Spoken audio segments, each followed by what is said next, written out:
السلام عليكم ورحمة الله وبركاته. ازيكم عاملين ايه؟ يا رب تكونوا بخير، يا رب كل الناس دايما بخير يا رب. اهلا وسهلا بيكم في قناتكم محطة الغردقة، جولة جديدة من جولاتنا المعتادة من شوارع الغردقة بالتفاصيل والشرح. اهلا وسهلا بحضراتكم.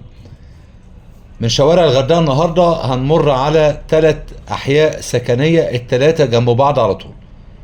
احنا في ظهرنا كده على طول، اول ما اتحركنا في ظهرنا اراضي الجمعيات اللي هي ال 216 متر وال 162 ومشروع كابيتال دريمز، جمعيه الباسم وجمعيه المصطفى وجمعيه التربيه والتعليم والى اخره.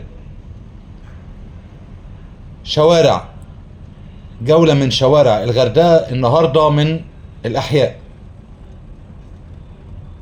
هيقابلنا اول ما يقابلنا شقق الجيش. اول ما بدأ الجيش يبني زمان، اول مشاريع الجيش في الغردقه دي العماير اللي على شمالنا اللي باينه قدام حضراتكم. لو انت سألت اي حد مثلا انت ساكن فين، يقول لك في الاحياء. تقول له فين في الاحياء، يقول لك شقق الجيش. هي دي شقق الجيش، اول مشروع الجيش المصري عمله، القوات المسلحة عملته في الغردقة هو ده.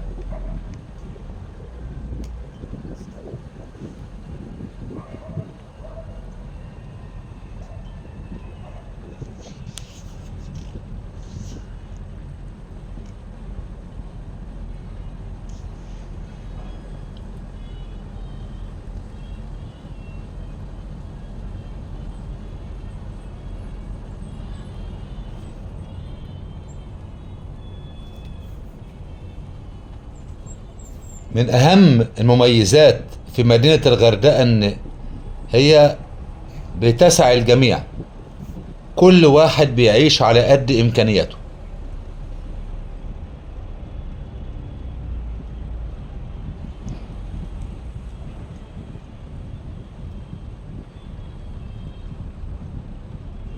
انت النهارده سواء انت ساكن جنب البحر او بعيد عن البحر، النهارده بتطلب اوبر كريم، تاخد تاكس، بتروح اي شاطئ في البلد يعجبك وبترجع سكنك تاني. كل الناس كلنا بنعمل كده.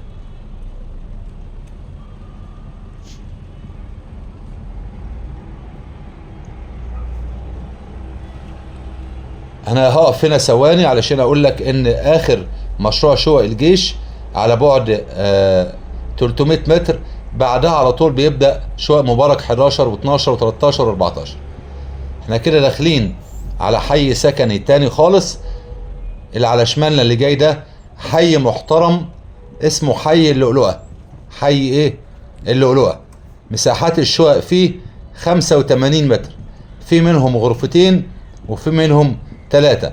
حي اللؤلؤة حي محترم وسمعته كويسة، يسكنوا اكتر عائلات، واكتر الناس اللي بيسكنوا في الحي ده هو والحي اللي بعده حي الفيروز.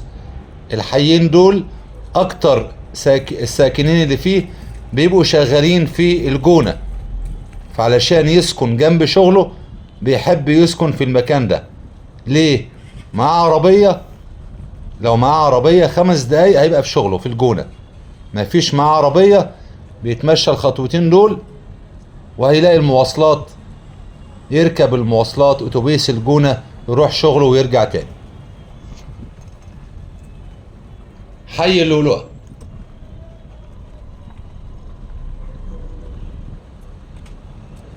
بعد كده في حتة أرض صغيرة فضاء بتفصل بين اللؤلؤة والفيروز. الحي السكن اللي جاي ده اسمه الفيروز.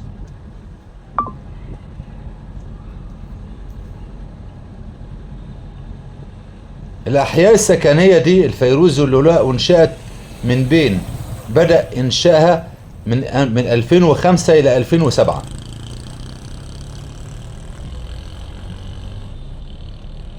كانت عماير حكومية، حكومة اللي أنشأتها وسلمتها للأهالي. يعني هي النهاردة ملك للأهالي، تتسجل في الشهر العقاري، تمليك وبيع خالص.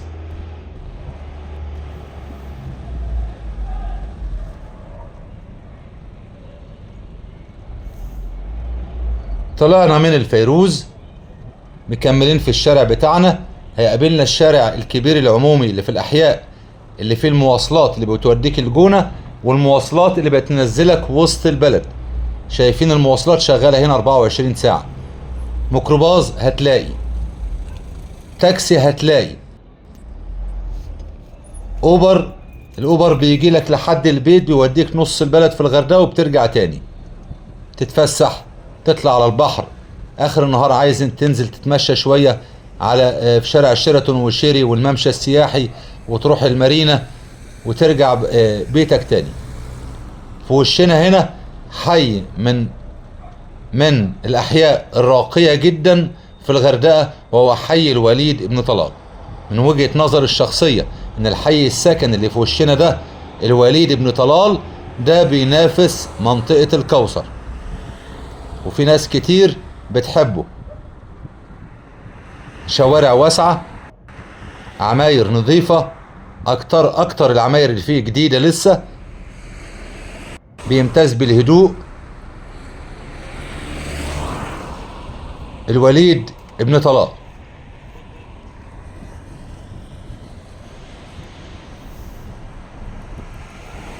من هنا هتركب مواصلات تنزل وسط البلد تتفسح وترجع سكنك تاني بيتك تاني.